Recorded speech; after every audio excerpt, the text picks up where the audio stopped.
Hello बच्चों, स्वागत है एक बार फिर से आप लोगों का अपने YouTube चैनल श्री गुरुकुल में। और आज हम बात करने वाले हैं क्लास 10th के टॉपिक त्रिभुज के बारे में। हम त्रिभुज के पहले इंट्रोडक्शन लेक्चर लेंगे, इसके सारे छोटे छोटे बेसिक टॉपिक आपको बताएंगे। जैसे इसमें हमें पढ़ना क्या है, नाम का त्रिभुज है लेकिन हमें पढ़ना क्या है, हमें सार्वांशम और समरूप आकृतियों के बारे में पढ़ना है। इसमें हमें कुछ प्रश्न हल भी करने होते हैं और अधिकतर प्रश्न सिद्ध करने होते हैं।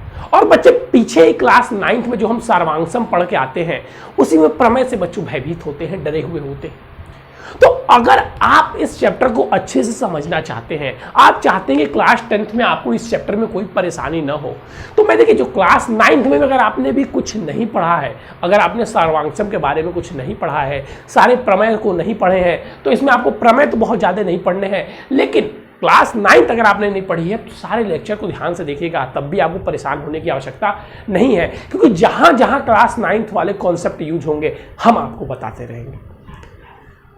तो सबसे पहले बच्चों इसमें मेरे को समझना है दो चीज़ों के बारे में, जैसा फिर मैंने पहले भी आपसे बोला, एक सर्वांशम, एक समरूप आकृतियों के बारे में। तो मैं लिख लेता हूं सबसे पहले, दोनों के बारे में ध्यान से समझिएगा, दोनों में क्या डिफरेंस है वो आपको समझना होगा। सार्वांशम आकृति और दूसरा होता है बच्चों समरूप आकृति।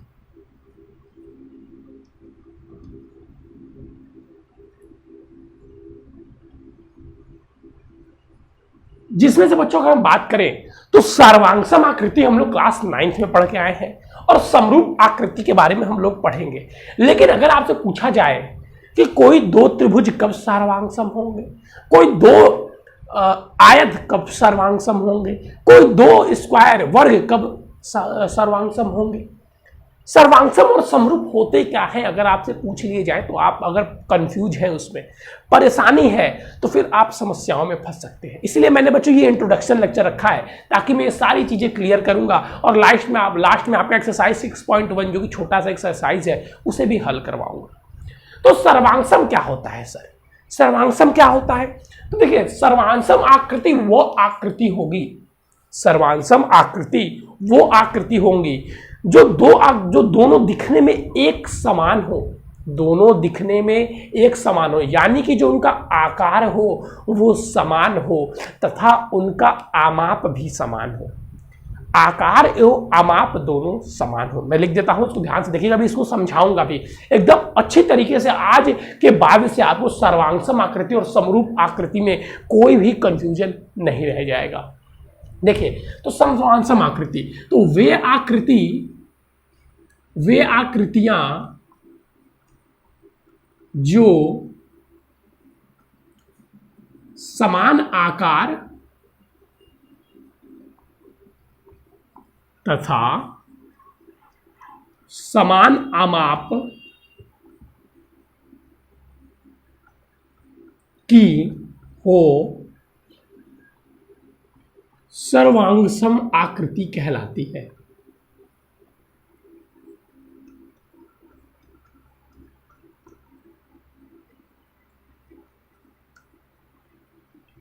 अब यहां पर पहले कुछ बच्चे कंफ्यूज रहते हैं, वो नोट डाउन कर लेंगे कि इसमें जो आकृति का मतलब होता है, जो आकृति का मतलब होता है, इसका मतलब होता है बच्चों शेप,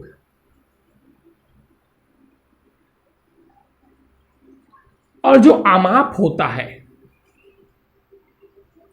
इसका मतलब होता है साइज, शेप साइज। दो त्रिभुज हो, कोई भी दो ऐसी आकृति है, वो चाहे वर्ग हो चाहे त्रिभुज हो, तब समरूप होगी जब उनकी आकृति यानी कि वो दिखने में एक समान हो और उनकी साइज यानी आमाप यानी कि जो उनके आकार है, जो बड़ा है तो बड़ा हो, छोटा हो तो छोटा हो। जैसे कि एग्जाम्पल देखिएगा, अगर आपसे बात की जाए, पहले ये भी लिख लेता हूं, फिर एग्जाम्पल के अच्छे से आपको समझाऊंगा एग्जाम्पल के थ्रू, क्योंकि दोनों एक दूसरे से ही संबंधित है। तो मैं आपको अगर दोनों को एक साथ कंपेयर करूंगा तो आपको बहुत ज्यादा आसानी होगी। अब सर समरूप क्या होता है? तो समरूप देखिए इसमें क्या होता है, तो वे आकृतियां जो समान आकार तथा समान आमाप की हो सर्वांगसम कहलाती हैं। लेकिन समरूप में ऐसा कुछ नहीं होता। समरूप में केवल आकृति समान होनी चाहिए, ठीक है, केवल आकार समान होने चाहिए। वे आकृतियां जिनका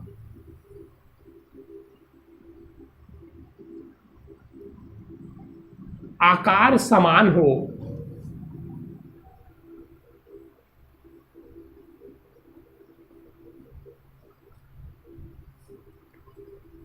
तथा आमाप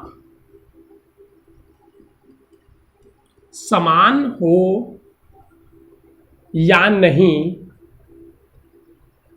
उन्हें समरूप आकृति कहते हैं।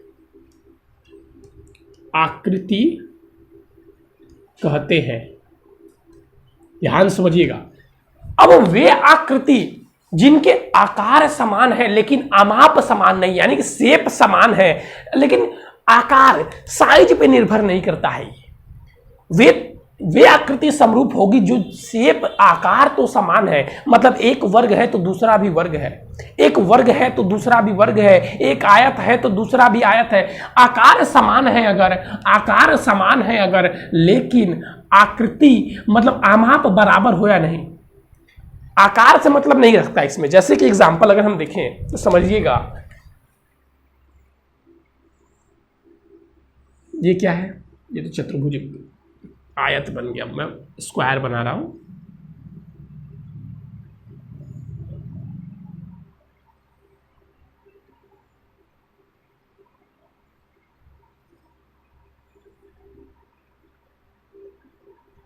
ये देखिए 2 सेंटीमीटर है, ये भी 2 सेंटीमीटर है, ये भी 2 सेंटीमीटर है, और ये भी क्या है सर 2 सेंटीमीटर है, ये 3 सेंटीमीटर है, ये क्या है 3 सेंटीमीटर है, ये क्या है 3 सेंटीमीटर है, और ये भी क्या है 3 सेंटीमीटर। ध्यान से चीज़ों को समझिएगा, अभी आपको एग्जाम्पल के थ्रू सब क्लियर हो जाएगा। फिर अगर बात की जाए तो ये ले लीजिए, फिर एक ये भी 2 सेंटीमीटर है, ये क्या है सर 2 सेंटीमीटर है, ये क्या है 2 सेंटीमीटर है, और ये भी 2 सेंटीमीटर है। अब ध्यान से समझिएगा, यहां पर आपके सामने हमने कितने त्रिभुज कितने वर्ग लिए हैं, एक वर्ग संख्या 1 2 3।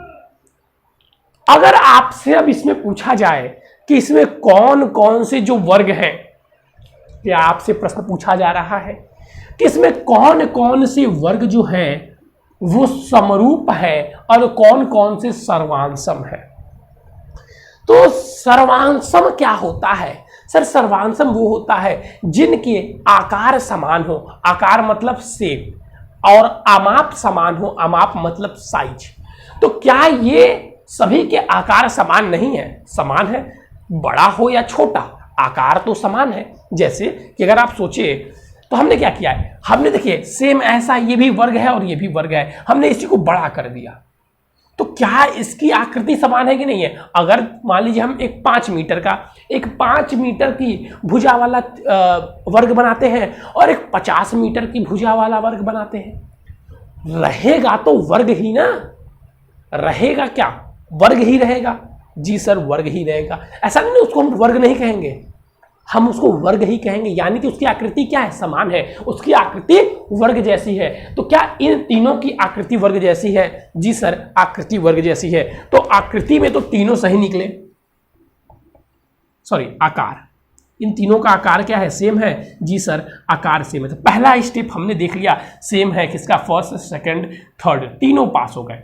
अब हमें क्या करना है, वे आकृति जो समान आकार तथा समान आमाप की हो सर्वांगसम कहलाती है। तो केवल आकार से ही काम तो चलने वाला नहीं है सर्वांगसम करने के लिए। हमें पूछा है कि इन तीनों में से कौन सर्वांगसम है, कौन दो जो वर्ग हैं वो सर्वांगसम है। तो सर्वांगसम के लिए हमें तो केवल आकार से काम चलेगा नहीं, दूसरा हमें आमाप भी देखना पड़ेगा। तो देखिए अगर हम अमाप देखें तो हम क्या देखते हैं कि इसकी जो भुजा है वो 2 सेंटीमीटर की है, इसकी भुजा 3 सेंटीमीटर की है। क्या यहां पे साइज बराबर है?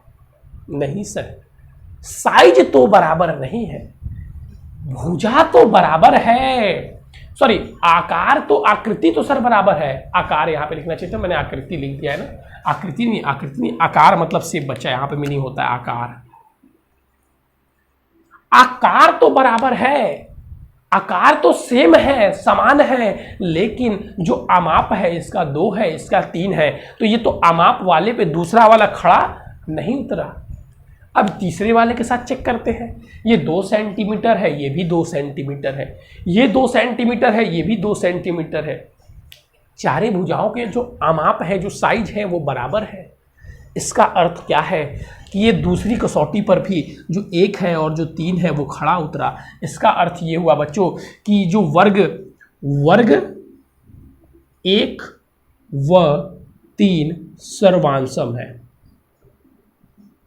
समझ में आ रहा है? वर्ग 1 और 3 सर्वांसम है। जैसे कि मैं आपको एग्जांपल दूं कि सर्वांसम वो होंगे जिनको एक दूसरे के ऊपर अध्यारोपित किया जाए तो वो एक दूसरे को ढक लेंगे, जैसे कि मैं आपको 2 आकृतियां दिखाऊंगा, अभी ध्यान दीजिएगा।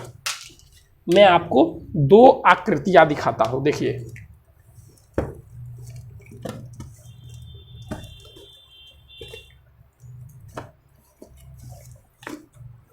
ये देखिए, ये हमारे पास 2 पुस्तकें हैं। इन दोनों का अगर हम देखें तो ये आयत के समान है। ये क्या है सर? ये आयत के समान है। इनका आकार आयत के समान है, तो ये आकार के कसौटी पर दोनों उतर जाते हैं। दोनों आकार की कसौटी पर एक समान है। अब अगर इनकी आकृति बराबर होगी तो ये क्या होंगे? इनका अगर अमाप बराबर होगा तो ये क्या होंगे सर? ये सर्वांसम होंगे। तो हम देखते हैं कि इनका आकार भी बराबर है, जैसा कि आपने यहां देखा। तो अगर इनके आकार भी बराबर है तो ये दोनों एक दूसरे को क्या कर लेते हैं? अध्यारोपित कर लेते हैं, मतलब एक दूसरे पर एकदम सटीक बैठ जाएंगे, जैसे कि आप यहां पर देख रहे होंगे। देखिए, कहीं से भी आपको थोड़ा सा भी अधिक नहीं दिखाई देगा अगर ये सर्वांसम होंगे। तो देखिए, तो क्या ये दोनों सर्वांसम है? जी सर, बिल्कुल ये दोनों सर्वांसम है। ये दोनों क्या है? बिल्कुल सर्वांसम है। लेकिन अगर अब आपसे यहीं पे समरूप बोलता, सर्वांसम में तो हमें दोनों आकृति चेक करनी है, आकार भी और आमाप भी। लेकिन अगर हम समरूप की बात करें तो समरूप कहता है कि वे आकृतियां जिनका आकार समान हो तथा आमाप समान हो या ना हो, उन्हें समरूप आकृति कहते हैं।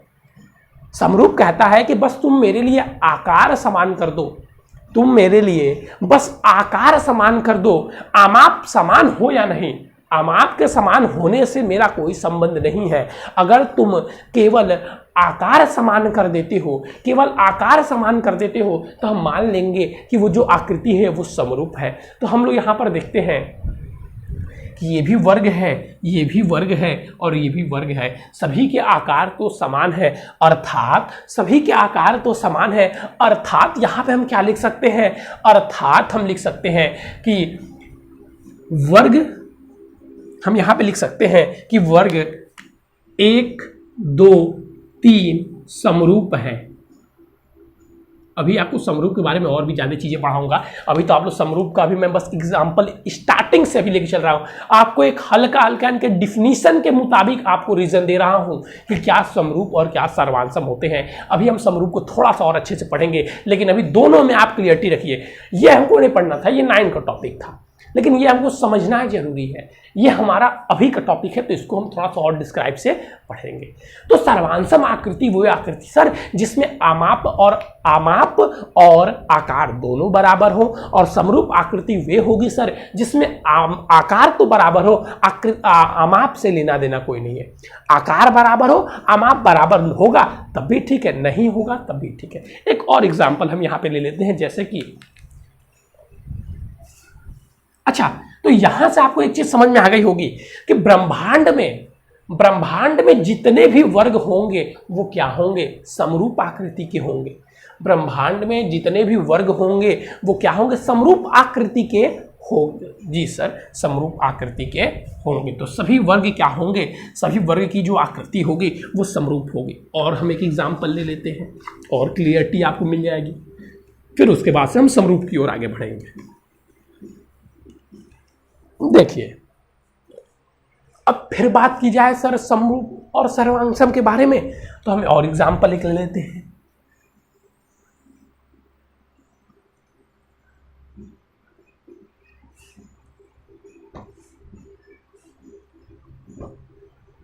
यहां पर देखिए, ये 2 सेंटीमीटर के त्रिज्या वाला वृत्त है, ये 3 सेंटीमीटर के त्रिज्या वाला वृत्त है, ये 4 सेंटीमीटर के त्रिज्या वाला वृत्त है, और ये जो आपका है ये 2 सेंटीमीटर की त्रिज्या वाला वृत्त है।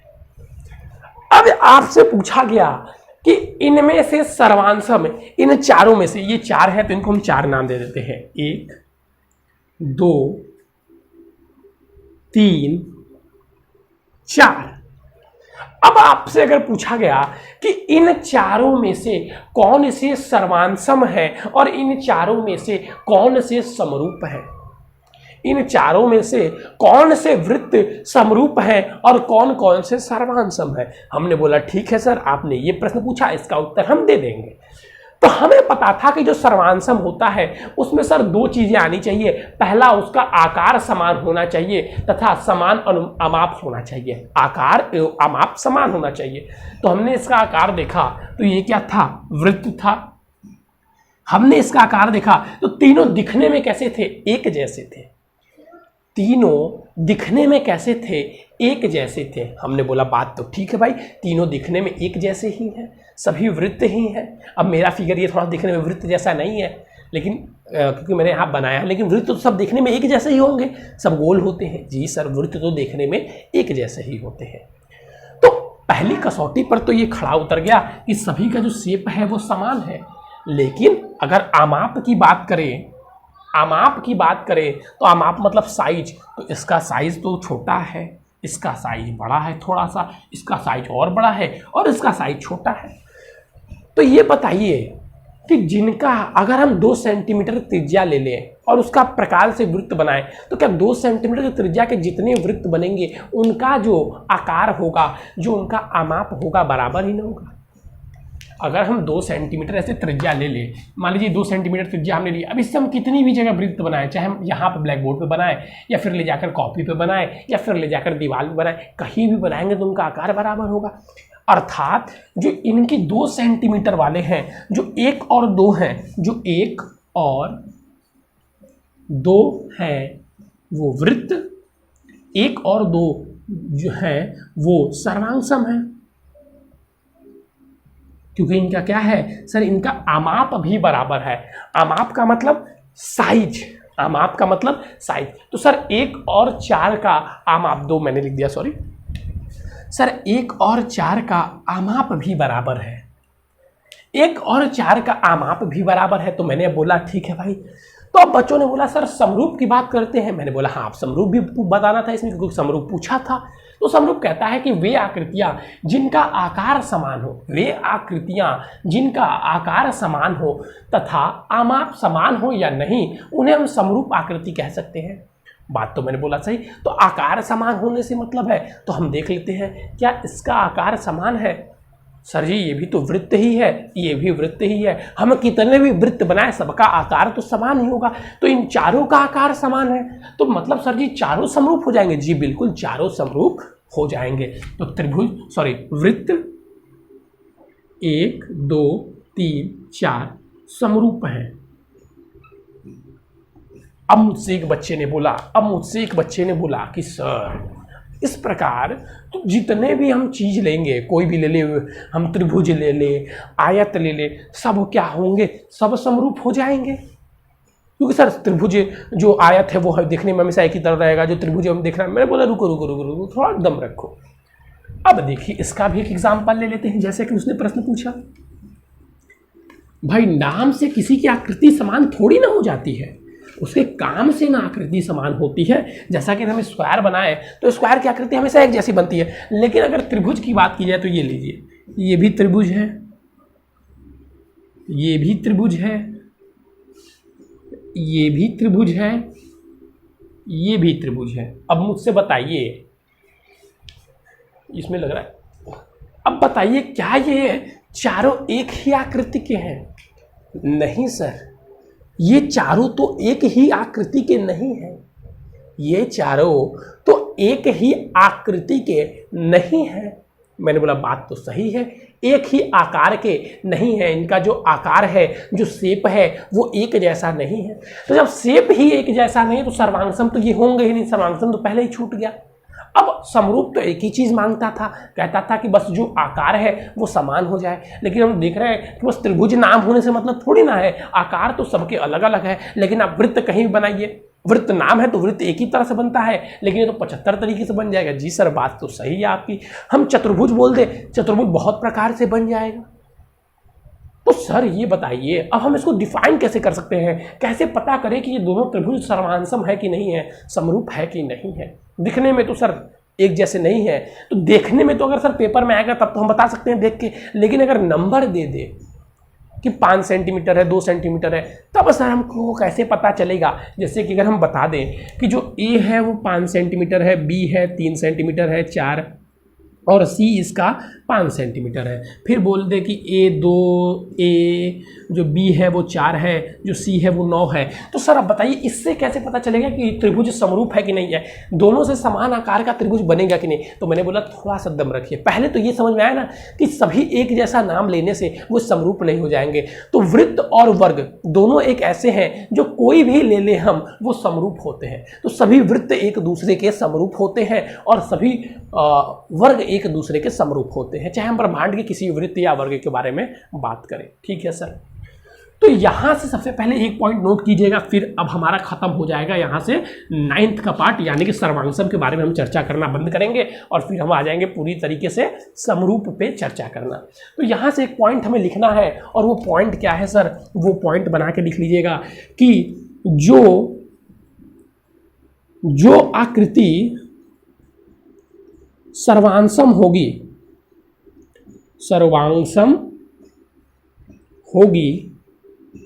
वो सदैव समरूप होगी। कैसे सर? अरे कोई सर्वांगसम कब होगा? जब उसका आकार और आमाप बराबर होगा। तो जब आकार किसी दो आकृतियों का बराबर सेम है तो इसमें तो बस आकार ही बोलता है, तो वो तो सेम हो गया। लेकिन यह आवश्यक नहीं कि सभी समरूप आकृति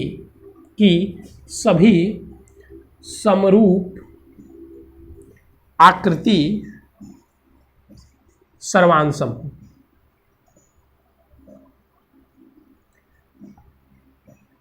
देखिए, सभी सर्वांगसम आकृति समरूप तो होगी, लेकिन समरूप सर्वांगसम नहीं होगी। क्यों सर?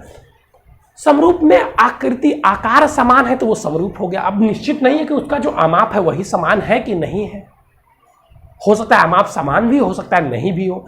तो समरूप का जरूरी है कि जो समरूप है वो सर्वांगसम होगा ही होगा, लेकिन जो सर्वांगसम है वो समरूप होगा ही होगा। ठीक है सर, ये बात समझ में आ गई। ये चीज जो आप बताना चाह रहे थे ये हमें पता चल गया। तो अब अगर आपको पता चल गया तो आइए हम समरूप जो हम नंबर से आपको बता रहे थे, समरूप के बारे में, अब यहाँ से हम सर्वांगसम को हटाएंगे क्योंकि पूरे चैप्टर में हमें समरूप ही पढ़ना है। तो यहाँ से हम सर्वांगसम को हटाएंगे। जितना आपको सर्वांगसम के बारे में जानना था आप जा चुके हैं। अब समरूप के बारे में हम पूरी तरीके से चर्चाएं करेंगे। तो समरूप अब नंबर से सर दिया हुआ है तो कैसे पहचाने? तो देखिए, कोई दो आकृति, इंपॉर्टेंट बना के लिखिएगा, समरूप कब होंगे? कोई आकृति समरूप तभी होगी जब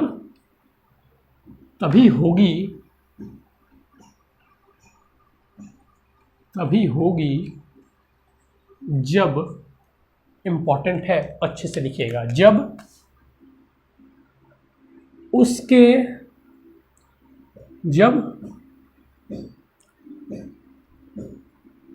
उनके संगत कोण बराबर हो। दूसरा, उनके संगत भुजाओं का अनुपात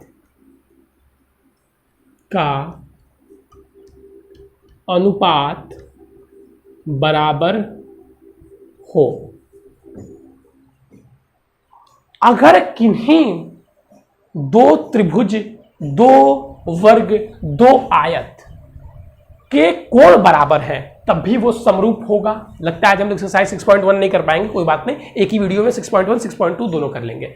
उनके संगत कोण बराबर होंगे और उनके संगत भुजाओं के अनुपात भी बराबर होंगे, तब वो जो त्रिभुज बनेगा या जो आयत बनेगा, जो वर्ग बनेगा, जो चतुर्भुज बनेगा या कोई भी बहुभुज बनेगा, कोई भी बहुभुज मतलब जितनी भुजाओं से आपको बनाना है बना लीजिए, तभी समरूप होंगे जब उनके संगत कोण बराबर होंगे और उनकी संगत भुजाओं के अनुपात बराबर होंगे। जैसा कि मैं दो एग्जाम्पल ले लेता हूं, ये ले लिया हमने, दो त्रिभुज हम यहां पर ले लेते हैं।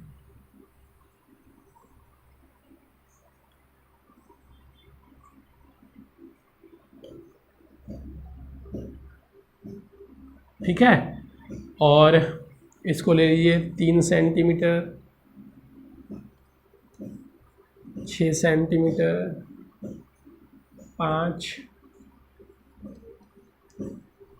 10 और ये ले लीजिए आप 4, 8। तो देखिए ये दो हमारे पास ऑप्शन है। अब पूछा हमसे कि समरूप है कि नहीं, फिगर तो देख के आपको लग रहा होगा कि समरूप है, ठीक है। तो हम तो आकार से देख के बता सकते हैं, तो आपको हर एक जगह देखने के लिए नहीं देगा, और ये बहुत प्रकार से अलग अलग आपको तरीके मिलेंगे, अलग अलग प्रकार के शेप मिलेंगे जैसे जैसे हम प्रश्न सॉल्व करते जाएंगे। तो अगर हमसे कोई बोले कि ये दोनों अगर समरूप है कि नहीं, अगर समरूप है तो बताओ कैसे हैं, तो हम कहेंगे क्योंकि देखिए जो कोण ए बी, इनके संगत कोण बराबर है। ये मान लीजिए 60 अंश है, ये 90 अंश है और ये मान लीजिए 30 अंश है, तो ये भी 60 अंश होगा, ये 90 अंश है और ये 30 अंश है। अगर इनके संगत कोण मतलब ये वाला कोण इस वाले कोण के बराबर है, ये वाला कोण इस वाले कोण के बराबर है और ये वाला कोण इस वाले कोण के बराबर है, मतलब समान कोण आपस में संगत कोण बराबर होंगे। जैसे ये इसके बराबर हो, अब ये नहीं कि ये 90 हो और ये 60 हो, तब ये समरूप नहीं होंगे। जब सामने वाला संगत कोण एक दूसरे के बराबर होंगे तब तो पहला कंडीशन वेरीफाई हो गया कि अगर संगत कोण बराबर होंगे तो वो समरूप त्रिभुज होगा। दूसरा कंडीशन भी वेरीफाई होना चाहिए, एक से काम नहीं चलने वाला है। दूसरा कहता है उनके संगत कोणों का संगत भुजाओं का अनुपात बराबर होना चाहिए। तो इसकी संगत भुजा 3 थी और इसकी 6 थी, तो हम 6/3 करते हैं, 2 आता है, ठीक है। फिर हम क्या करते हैं, फिर हम 10/5 करते हैं, तब भी 2 आता है। फिर हम क्या करते हैं 8/4 करते हैं, तब भी 2 आता है। तो प्रत्येक इनके संगत भुजा, इनके अनुपात, इनका अनुपात और इनका अनुपात, आधार का अनुपात, लंब का अनुपात और कर्ण का अनुपात, सभी का अनुपात हमने निकाला। तो हम क्या देख रहे हैं कि सभी के अनुपात बराबर आ रहे हैं। तो यदि उनके संगत कोण आपस में बराबर हो, यदि उनके संगत कोण आपस में बराबर हो और उनकी संगत भुजाओं के अनुपात भी आपस में बराबर हो, उनकी संगत भुजाओं के अनुपात भी आपस में बराबर हो, तो वो क्या कहलाएगा, वो समरूप त्रिभुज, समरूप आकृति कहलाएगा बच्चों। वो आकृति क्या कहलाएगी, समरूप आकृति। वे आकृति जिनके संगत कोण तथा संगत भुजाओं के अनुपात बराबर हो, वो समरूप आकृति कहलाएगी। तो मैंने यहाँ पे आपको पूरी तरीके से समरूप एवं सर्वांगसम बहुत सरल शब्दों में बताने का प्रयास किया है बच्चों। एक बार आप इसको समझिएगा, नोट्स बनाकर लिख लीजिएगा अच्छे तरीके से। फिर कल हम एक्सरसाइज 5.1 सॉल्व करेंगे। तो जैसे 6.1 सॉरी 6 चैप्टर है ना, तो जैसे ही हम 6.1 कल सॉल्व करेंगे वो आपको आसान, बहुत आसान लगेगा। मतलब अगर आप लोग खुद देख लेंगे ना तो कर लेंगे, उसमें 2-3 तो क्वेश्चन ही है। तो कल हम 2 एक्सरसाइज करेंगे 6.1 6.2 भी, ठीक है। तो चलिए बच्चों आज के लिए बस इतना ही। Thank you, have a nice day. कल मिलेंगे आपके नेक्स्ट एक्सरसाइज के साथ। थैंक यू बच्चों, हैव अ नाइस डे। इसको ध्यान से पढ़िए, ध्यान समझिए, इसका नोट्स बनाइए बच्चों, और जितना हो सके इसको लिखिए, समझिए और पढ़िए बच्चों, क्योंकि ये क्लियर होगा तभी आगे चल के चीजें क्लियर होंगी। थैंक यू बच्चों।